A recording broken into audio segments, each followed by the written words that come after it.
Previously on Funny Science Fiction. Kid is weird. He sits in his room and talks to himself. Why doesn't he play ball? Hello, and welcome to the Funny Science Fiction Podcast. The podcast that you wish was a little more timey-wimey and a little less wibbly-wobbly. So our special guest host today, is Kathleen Wass. Kathleen is the wife of John and mother to a spawn that will ultimately give her a complete mental breakdown. Hey, at least the kid is super cute, though. You know, the cuteness is what saves her. But Ferb, I know what we're going to do today. We're going to talk with Dan Povenmire. That's right. That's right. Dan Povenmire, the co-creator of Phineas and Ferb and the beholder of that Dr. Doofenshmirtz lovely singing voice, the singing voice of a generation used by possibly dozens for mood music. I mean, come on. It could happen. It could be a thing. Yes. Welcome to the show, Dan. I'm hoping. That's what I'm hoping for. Is who needs Luther Vandross when you got spend my Doofenshmirtz? twilight years singing old jazz standards in a Ramada Inn somewhere in Scottsdale, Arizona. So, you know, I will admit that I am super geeked to get to co-host today. I am a huge Phineas and Ferb fan. I have seen every episode at least twice. I actually had a beta named after Perry. Because he would frequently a beta fish, the little blue guys. Yeah. He would frequently disappear in our tank, and then it was where's Perry? But you know, I wanted to talk about Dr. Doofenshmirtz just a little bit because through the seasons he gets some pretty interesting tragic backstories. Yes, you have a favorite one? Oh, there's a lot of the balloony one is great. I love the original one because that's the one that because that wasn't even something Swampy and I came up with. That was Chris Hedrick and John Barry were a storyboard team, and they pitched us. You know, they were doing this episode where he was just destroying all the lawn gnomes in the tri-state area, and they said, "Why?" And I said, "I don't know. Make something up if you need a reason.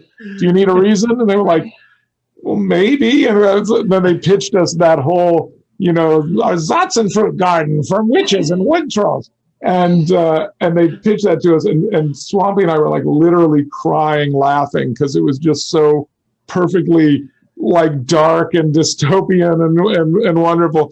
And so that stayed in. And then the next one they pitched that didn't have a backstory in it, we were like, we're like, where's the backstory? And they're like, oh, I didn't realize it was a thing. It's like, well, it is now. Yes.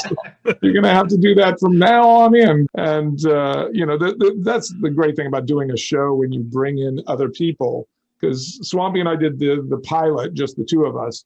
And then you bring other people to play in your sandbox. And so much of the things that have become staples of that show, like, you know, Doofenshmirtz trying to take over the tri-state area, and the you know giant floating baby head, and the zebra that calls Candace Kevin. These are all things that come from other people's brains, and then you like it so much that that the other writers like, ooh, I want to use that. I want to use that. I want to use that. It's really fun. But that's where that came from originally.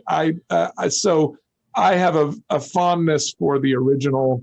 And I have a fondness for there's one that just kept going like tangenting off, and it was one that John Barry wrote, where you know he went off like, okay, the reason is unimportant.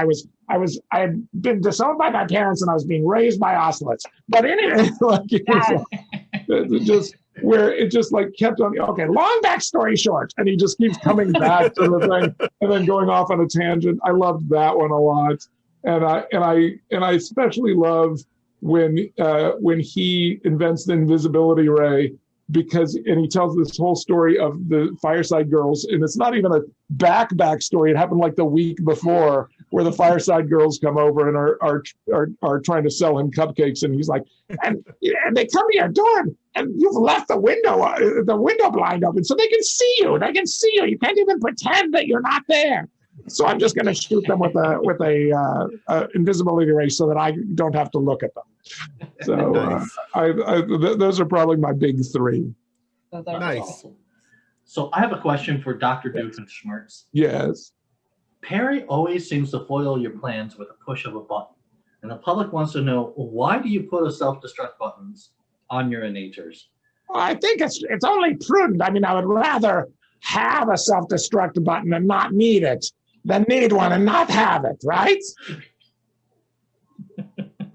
Fair enough. Oh, Solid logic. You can't make an Inator without a self-destruct button. How would it even function? Everything's wired through the self-destruct button. all right. And you have a pretty impressive list of things that you've worked on over the years.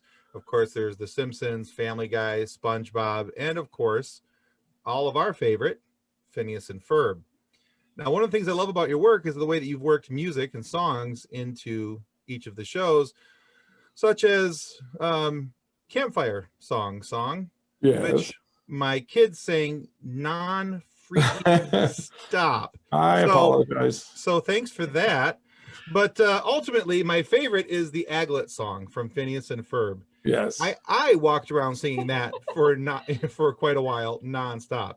Yes, I'll be honest. I had very little to do with the Aglet song. That was Okay. Piero and John wrote that. The only thing I did, which they didn't even like, was I had them say when they sing AGLET, I had the audience then say Aglet, don't forget it. And they were like, no, I like it better, because they had the spelling going on longer or something. I don't even remember how they originally had it. I think it was just AGLET, don't forget it. And I was like, no, it should be AGLET, Aglet, don't forget it. And because I feel like if you spell something to a crowd of people and they don't then say what that word is, that's just objectively wrong. I think that just doesn't happen. You don't spell something to a group of people and they don't say the word back. Plus, I wanted kids to remember what an aglet was. So, you got to say it a bunch of times in a song. I've never forgotten. I have to admit, I told a lot of people what an aglet was because of that. Yes. Right? But Exactly. still- I walked around saying, do you know what an aglet is? I do. I watch Phineas and Ferb. Thank you very much. Oh, especially when people are like, why would you watch Phineas and Ferb? It's like, I learned a thing. Yeah. I learned what an aglet was. There's a thing on TikTok right now where there's that trend of tell me this without telling me this, and the trend is tell me you're a Phineas and Ferb fan without telling me you're a Phineas and Ferb fan. And my favorite reply to that was a girl who just like stitched herself in, and she's just looking at her shoe and says, "Oh man, my aglet is coming off," and that was it. Oh, that's awesome. That's great. I was like, yeah, that tells it. That tells it. That's brilliant right there. Yeah.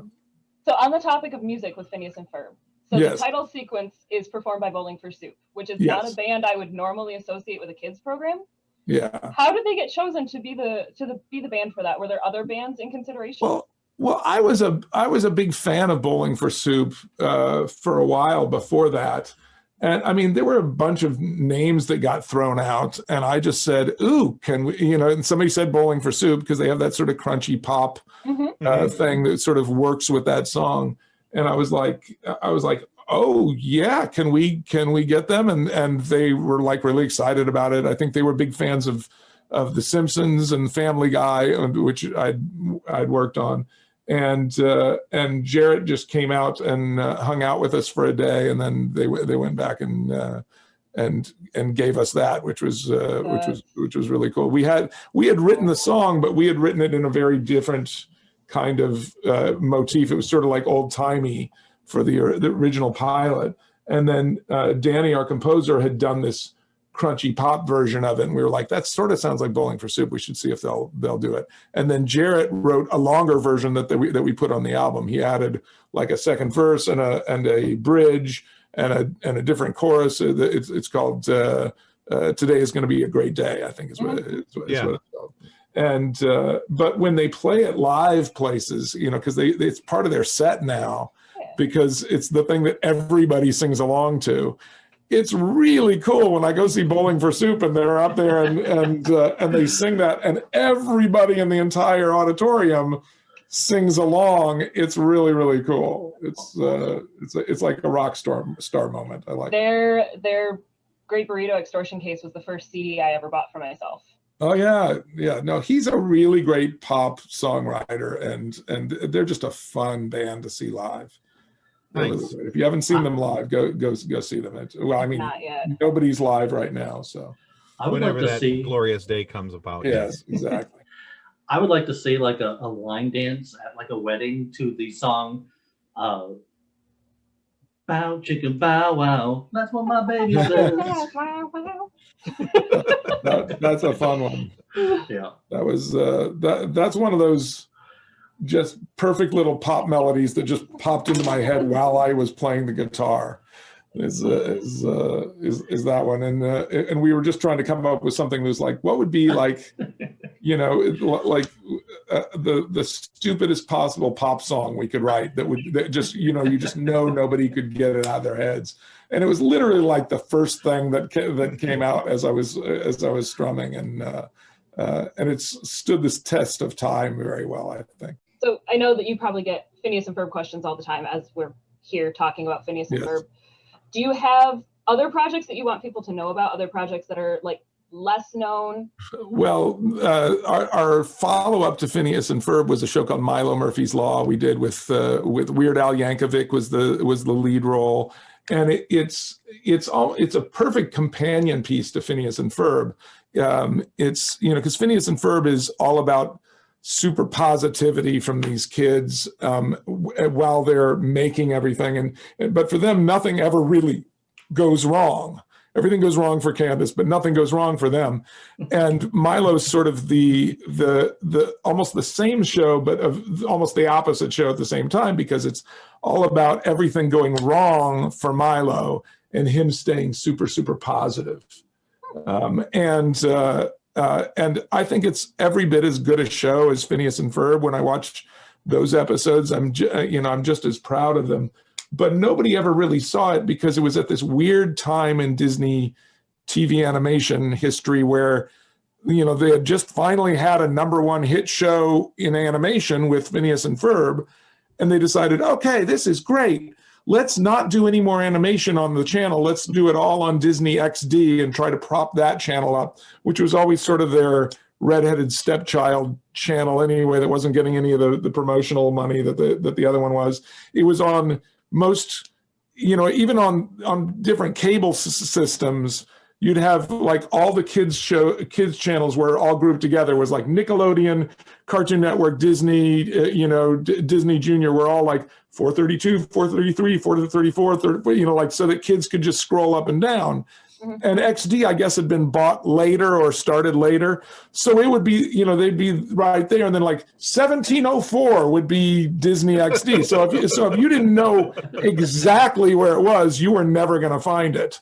Right. And so it was just sort of problematic that they had just put all their shows on that and occasionally would run them on Disney Channel instead of like Phineas and Ferb was playing all the time on Disney Channel. During the heyday of Phineas, if you turned on Disney Channel and just left it on for 2 hours, you would see that show. Right. And it was just very hard for them to find Milo, so it never became the hit that it has a very small but very rabid fan base who just this year Renew MML, Milo Murphys Law, was trending on Twitter all of a sudden, for some reason, and I was like, well, that's sort of cool. But we did 2 seasons and we were out. So that's the thing I wish people would discover, especially if you liked Phineas and Ferb. No matter what age you are, I think you would really enjoy Milo Murphys Law. I think it's so much fun, and I just wish it had gotten more respect. So Disney's greenlit your new project, Hamster and Gretel. They have. That's why I was late to this podcast, is because we were in a writers' meeting for Hamster and Gretel, which is so far so much fun. We're having such a good time. We're way ahead of schedule on the scripts because all the writers just came in. I think partially because of COVID sort of shutting down everything. Everybody was like so raring to go that we all just jumped in but it's like, oh my gosh, I can do something other than rewatch Game of Thrones or whatever the heck you're doing at home these days. And so we're having a really great time. It's about it's really about an older brother and a little sister the little sister has a pet hamster, and they get visited by aliens who tell them, the two of you are going to be, have been chosen to become heroes. We will bestow upon you powers unimaginable. And then they shoot them with this big ray, and the older brother, who's like all excited about this because, you know, like, this is destiny. This is what I'm going to do. The powers unfortunately go onto Gretel and her pet hamster. And he doesn't get any. And so, you know, as you can imagine, that causes a little bit of friction. So he sort of becomes the guy in the chair on the headset, you know, giving them directions. And you know, he's sort of the brains of the operation. But you know, he always feels like he was passed over. There was this big mistake that he was supposed to get superpowers. So it's a lot of fun. We're having a great time with it. Do you guys have a premiere date for that? We do not, but you know, we're just now writing it. It'll be probably at least a year. So we're probably talking 2022 at this point, just because of how long everything. We haven't even got an art staff together yet. So Okay. So it takes a while. You know, a single episode of a series, of an animated series at Disney Channel at least, takes 10 months to produce. So it's sort of like having a baby every week, you know, with no epidural. And it's like literally like, oh, if we got pregnant right now, we would have our kid when the first Hamster and Gretel, you know, like, is finished and ready to go on the air. So it's a long, laborious process. And people say, well, how do you get so many of them done? Well, it's like, well, we're not doing one episode at a time. We're doing 20 different episodes at a time. So my job is often to go from thing to thing, from episode to episode to episode. I'm looking at one in premise, one in script, one in animatic, one in pitched board, one in color, one with sound effects, one with music, and one being mixed. Wow. Every week I'm checking in on those constantly. And so it's a crazy, ridiculous thing to do for a living, but it's a lot of fun. Yeah, sounds like it. You probably don't know the answer to this one yet, but will there be a Phineas and Ferb and Hamster and Gretel crossover? Oh, I would think there would be. I think that's a pretty safe bet. I mean, we have no plans for one yet. It wasn't like Milo had a Phineas and Ferb crossover that we were planning from like the very first episode. The whole first season of Milo builds to a big reveal at the end of the first season that really cements that they're really in the same world. And I think these guys are all in the same universe. You know, it's all this weird place in my mind that all connects. Nice. All right. So, Dan, I read a while back that one of your biggest influences in animation was Chuck Jones. And many have called him the father of modern animation. Yeah. And now, for those who are listening, if you don't recognize who Chuck Jones is, it means you probably didn't watch a whole lot of Looney Tunes growing up. But I did, and I love Chuck Jones stuff. So my question for you, Dan, is what was it about Chuck Jones that drew you in? What about his work inspired you?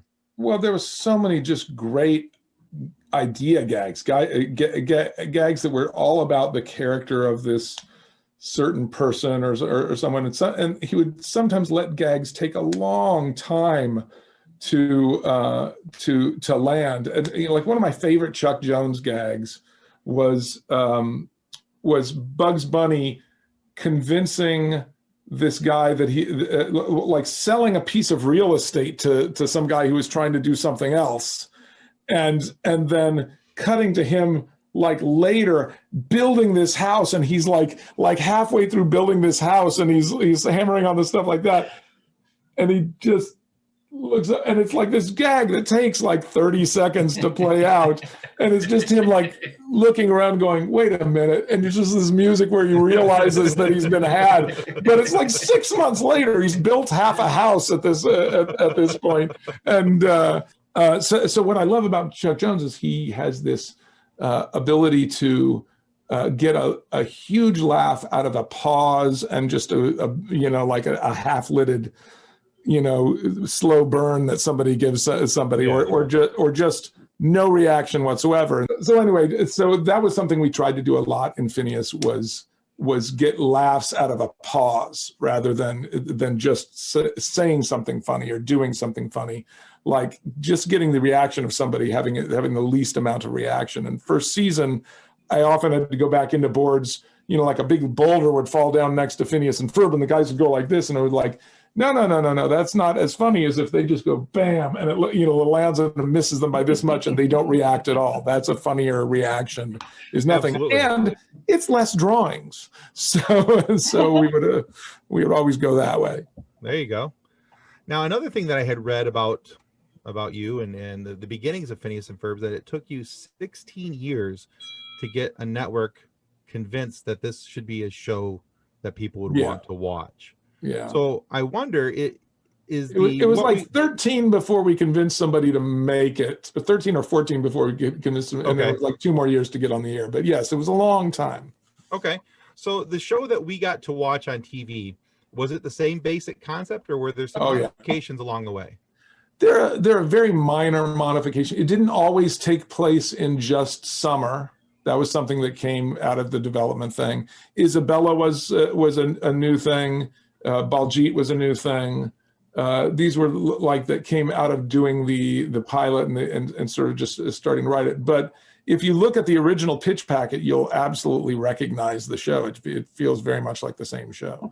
And the characters all look the same. It's it's basically exactly the show we pitched, but things evolve as you're actually writing them, and characters change and stuff like that.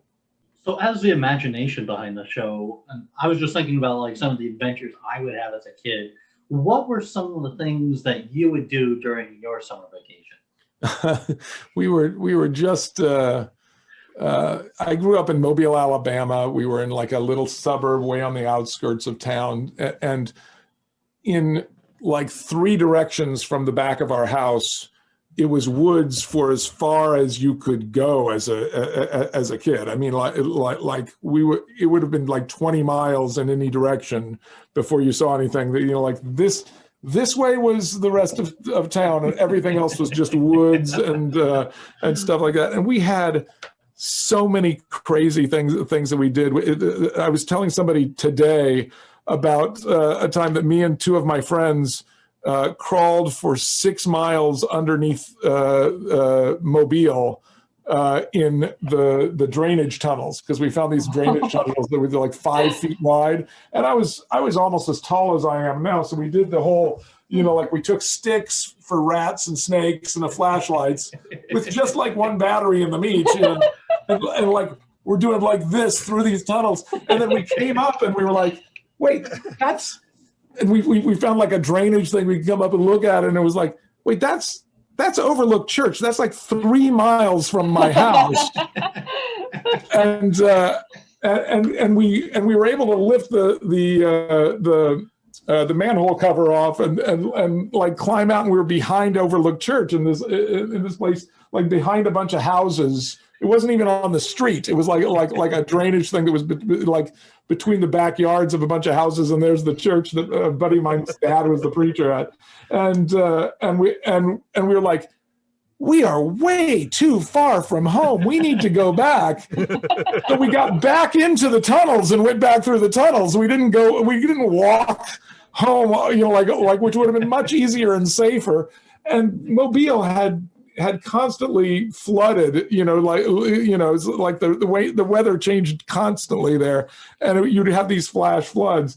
My parents were not happy to find out that we had done that. But we did a lot of, that's part of what Phineas and Ferb was sort of based on, was like me and Swampy both had childhoods that where we had a lot of creativity. We didn't have cable TV even yet to watch. So there wasn't a lot on TV for us except for specific times of the day. So we would just go out and make up stuff, go out with friends and play army or play cowboys and Indians or bad guys and cops or whatever. And there was also in Alabama, there were these red clay pits that just occur naturally there, that where erosion will do. Suddenly you come across these little Grand Canyons that are about 20 feet down, and then there's just places to go and do hide and seek and stuff like that. And we would always attach rubber hoses or something to a tree and rappel down into these places. It was a really fun place to grow up and just go and have adventures and things like that. So it's that was sort of the impetus for Phineas and Ferb, was like, let's talk about what 9-year-old boys would get into if they were not hampered by schedule and the reality of physics and stuff like that. So that's what it was all sort of based on our summers growing up. Nice. Really cool. So researching your almost 3 decades of work in animation and voice acting, you've worked with some really big names. You've already mentioned Weird Al. You worked with Seth MacFarlane, Tommy Chong. Who, of all of these celebrities you've worked with, who is your favorite and why? And do you have any funny stories you can share about these celebrities? Weird Al was really, really just great to work with. Just one of my favorite people. He's super, super nice. He's super chill, which is like when people meet him, they're like, he was much more normal than I was expecting Weird Al to be. Super good guy. Dietrich Bader is a very good friend of mine. We bonded over so much because we have very similar backgrounds. Both of us have two sisters who are both PhDs, and we do something stupid for a living where we get paid more than they do. And he's just one of the nicest guys you'd ever want to meet. Got to write with Slash. We got to write a song with Slash from Guns N' Roses, which was fun to find out that he's a cartoon fan, and he's a big fan of Phineas and Ferb, and we got to, so cool. And then the funny thing is Slash, when Guns N' Roses got back together, or at least Slash and Axl patched up their stuff and got back together, we were in the middle of recording him for Milo Murphys Law. He came in and did himself as Slash for Milo Murphys Law, and so we heard a lot of that backstory of how that happened. And then he sent me an email and said, "Hey, do you want to go to Coachella? Our first big gig is going to be headlining Coachella. If you want to go to Coachella, I can send you comps." And this is how I know I'm an old man, right? My first thought was literally, I don't know if I want to drive all the way out to Coachella. It was like that was my first thought, was not, holy crap, Slash is inviting us to Coachella. And I told my wife, I was like, honey, Slash said he can send us tickets to Coachella and we can go see them play. Do you want to go to Coachella? And she's like, honey, if Slash is inviting us as his personal guests to go see Guns N' Roses, I don't think that's even a judgment call. I think we have to make that happen. Right? Really? It's like, okay, we'll do this. So we just went out, and it was the best possible way to go to Coachella, as I think I was like 50 or something like that. And, as two older people going to Coachella, we got there as the sun was going down behind the mountains, so it wasn't super hot. We got to park in VIP parking and go in through the backstage of all of these bands. We got to go, and we saw Ice Cube and what's the girl's name? She did that song "Closer" with the Chainsmokers. I know I should know it, but it's on the tip of my brain. But I'm a big fan of hers, which is why it's silly that I can't remember it. But I got to see her. I got Halsey. Is that right? Yeah. Halsey. Yeah. And we got to see like a couple EDM bands and stuff. We got to get really good sushi over in the Rose Garden area. There were these pop-up sushi places. And then we got to go to the VIP section, which is down front and roped off, so you're not smashed all together. and see Slash play with Guns N' Roses, which I'd seen him play before. I've played guitar next to Slash. I try not to say I played guitar with Slash because it makes me sound like a much better guitarist than I am. But I've been in the room playing at the same time on the same song. Slash adjacent. Yes, exactly. But I'd never seen him play in a venue where he was like the big thing, like Guns N' Roses. They had these huge screens, and there's Slash's face up there on the screen, and he's rocking out. And I'm like looking up there, and I look behind me, and there's a sea of people going off into the distance where, past the horizon almost, of people headbanging to Slash. And I looked up and I was like, Slash is at work right now. A pretty surreal job, but Slash has a more surreal job than me. This is work. And I told him that later, and he said, no, man. That's the perks of my job, is that I get to do that. Everything else is my job. Everything else is the work. I'm not at work there. That's what I get to do because of the work that I do everywhere else. Cool. But there have been some really great people that if I started listing all of the people, including Cloris Leachman, who just passed away. Sure. I just did a TikTok telling a story about Cloris Leachman when on the last time we recorded her for Phineas, I was walking out to her car, and there's like a patio restaurant that's between the two studios. And we're walking past this patio, and a bunch of people are at lunch, and she's talking to me, and she just veers off, and she goes and she picks up somebody's tray of food that they haven't even finished yet. And she's still having this conversation. She just picks it up and walks off with it and goes over to the trash and throws it away and puts the thing up there and never stops this conversation with me. And I'm looking back at them. They're all laughing because they were like, oh, my God, Cloris Leachman just threw my food away.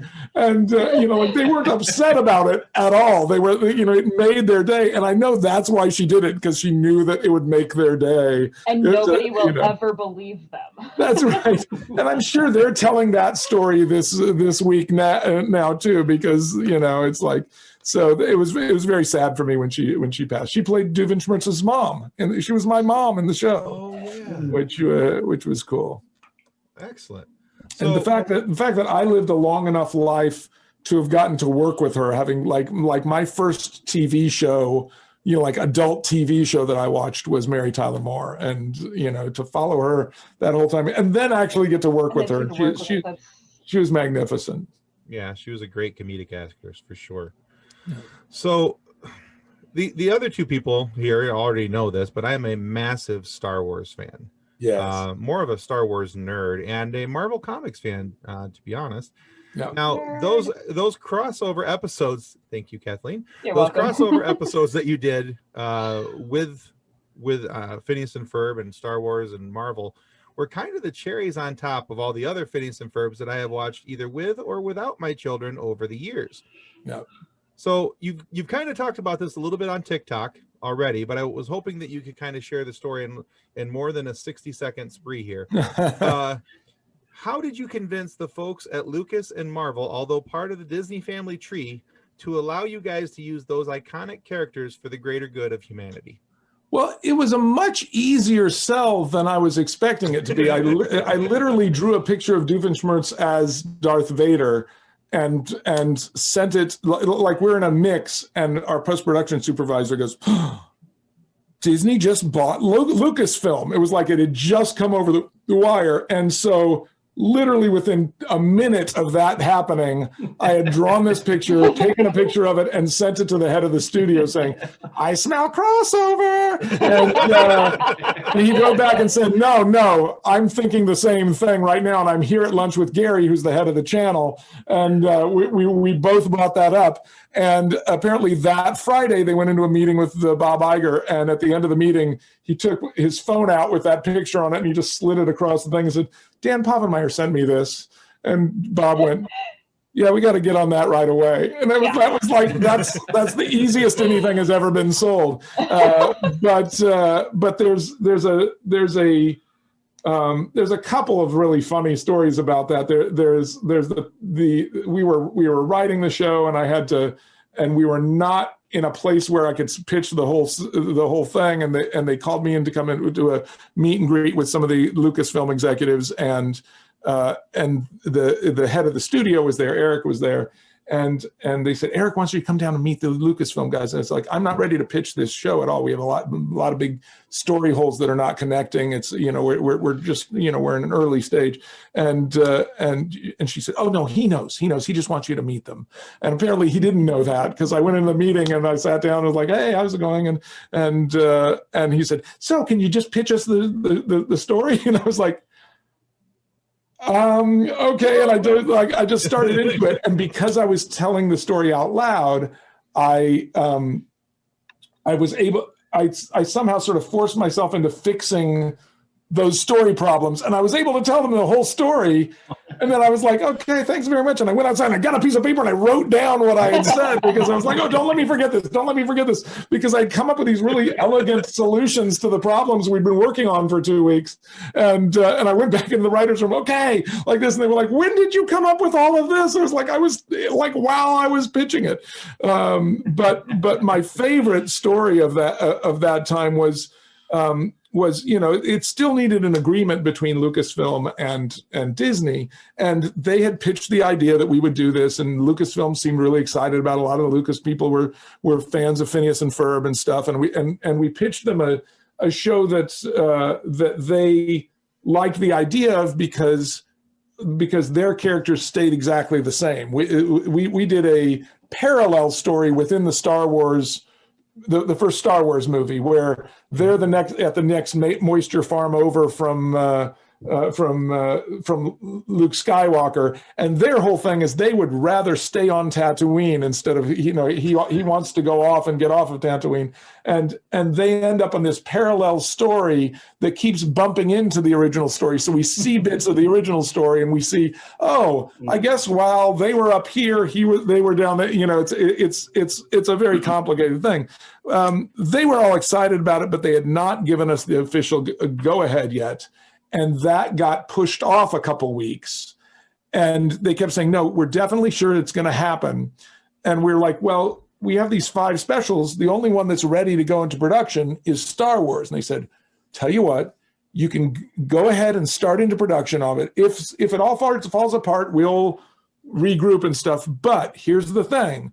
The one thing that might queer this deal, the one thing that might stop this from happening is if it gets released at all that you guys are already working on it when we haven't officially okayed you to work on it.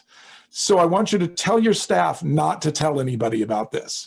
And so I called a meeting and I said, okay, the first rule of the Star Wars special is we do not talk about the Star Wars special. The second rule of the Star Wars special is we do not talk about the Star Wars. I don't want you to talk about to your hairdresser. I don't want you to tell your uncle or your aunt. I don't want you to tell anybody that we're doing this until we get the okay from this. And even then, let's keep it quiet. We want this to be a secret. And everybody's like, yeah, absolutely. Okay, yeah, absolutely, sure. We go home, or I go home, and I'm checking Twitter before we're going out to a dinner party. And somebody has added me and said, at Dan Povenmire, please tell me this is really happening. And I click on it, and there's a picture of some of our pre-production artwork. Oh no! There's Darth, like Ferb is Darth Maul leaping up and gonna attack Phineas, who's dressed more or less like Luke Skywalker, and it's this piece that Kyle Menke, one of our board artists, did, and it's obviously taken from one of our bulletin boards, because I can see the bulletin board on the outside of it and the pins stuck in it. And I'm like, who am I going to have to fire now? Like who is not paying attention to this? And so I click on it, and on Twitter you can sort of backtrack to see who's like this. Right. Yeah. And suddenly it looks like somebody has bootlegged my because it's coming from my account on Twitter. It's like, and I was like, has somebody taken over my account? Because it really looks, it's got the blue check mark, and wait a minute. I just click through, and suddenly I went, uh-oh. And I look on my phone, because I had taken 3 pictures of that artwork and sent it to my wife through text to show her what we were working on the week before. on my outgoing messages, there were only 2 of them. Oh So no! the third one, I had hit tweet on instead Oh no. and tweeted it myself. And I was like, oh no! And my wife was like, "Honey, we gotta go. We're late." And I'm like, "You're gonna have to hold on one second, honey. I'm in the middle of something." And she said, I was like, okay, like, and I'm thinking, what can I do? What can I do? If I take it down right now, everybody's gonna know it was not supposed to be up, and people have definitely taken a screenshot of this, right? Mm-hmm. And it's gonna become this whole thing. If I take it down when somebody asks me about it, they're going to be like, oh my God, they're really doing this. And it's going to be talked about and stuff like that. Twitter is immediate, but it also falls off pretty quick. You know, it's right. It's like the later stuff doesn't get back. You know, you don't go back and look at tweets from 4 weeks ago or something like that. So what? And the guy had just asked. I had tweeted it with nothing else. It was just that picture. And the guy had just asked, tell me this is really happening. So I just went, no, that's just for fun. And I tweeted that as a response to his thing. And then I did the hardest thing, which was to just leave it alone and leave it up and go to lunch or go to dinner. And then, which was like, okay, I think I have to do this. So I just left it there. And then I came back the 24 hours. I waited 24 hours and then I deleted it, and nobody noticed that it was deleted because it had fallen off the feed.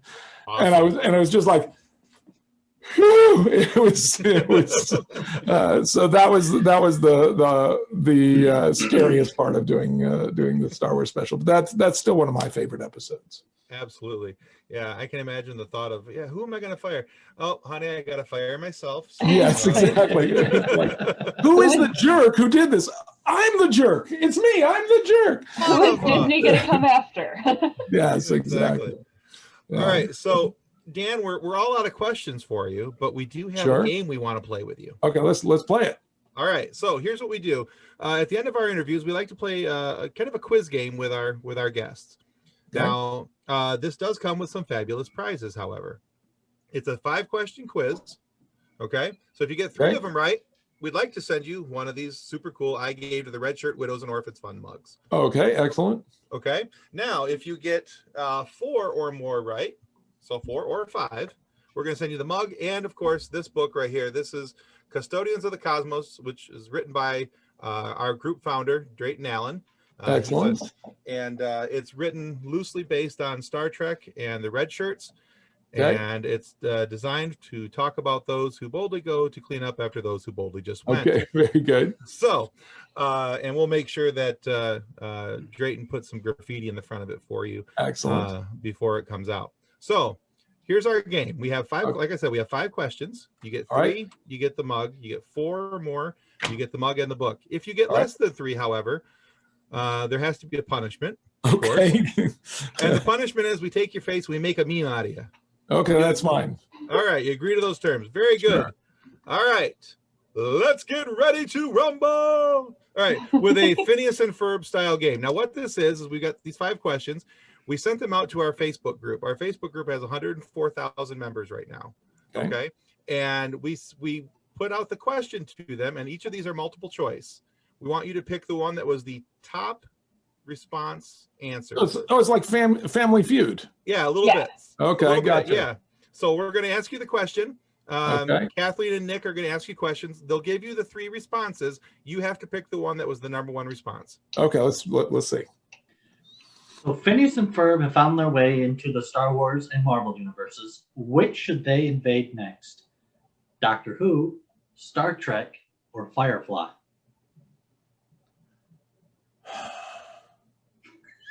And it's your audience. Yes. I want to say Doctor Who because those fans are much more rabid. Although Star Trek is the bigger of those things. I think it's Star Trek. You are correct. Yeah, there you go. All right. So Candace has crash landed in the Alien movies. How does she bust her brothers before Mom comes home? Candace thinks Ripley is her mom, and the cat and the boys catch a face hugger together.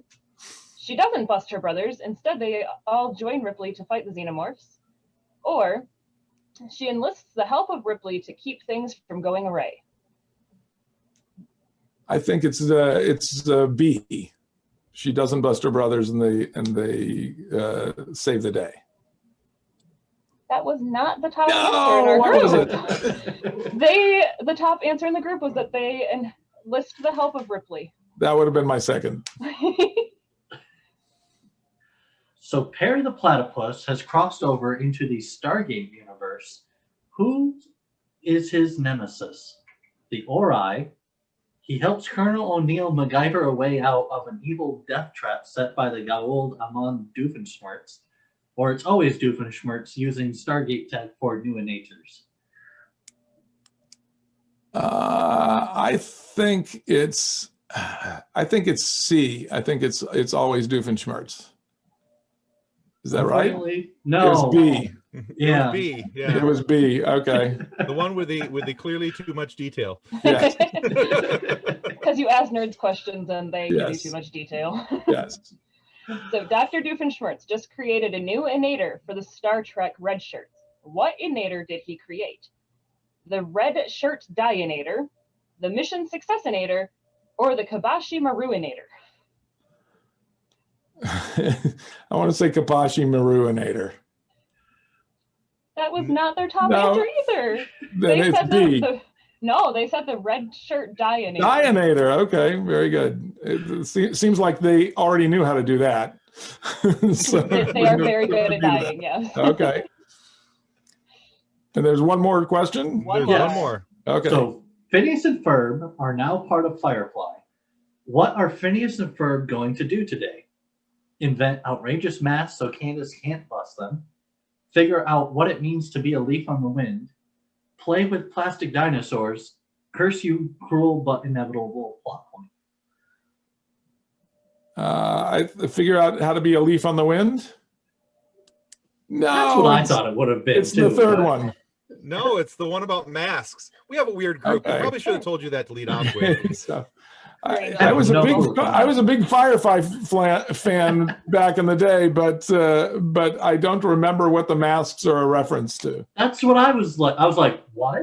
Oh, I don't Yeah, remember the masks I was lost either. on that one as well. But Yeah. all right, so Okay. Dan, we're gonna take your picture and we're All gonna right, make go. a meme out of you.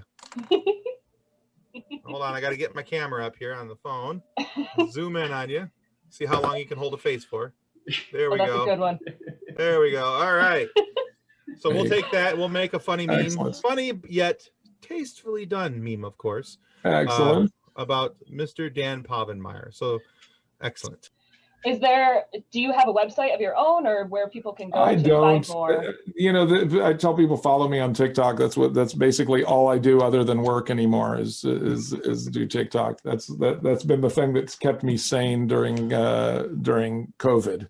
Yeah. It's like, it's like, oh, I don't have, I have some free time. I'll make a little movie and put it out there. That's really Have fun. you done any of the TikTok viral dances? Because I will need to download TikTok. Just to I watch have those. not.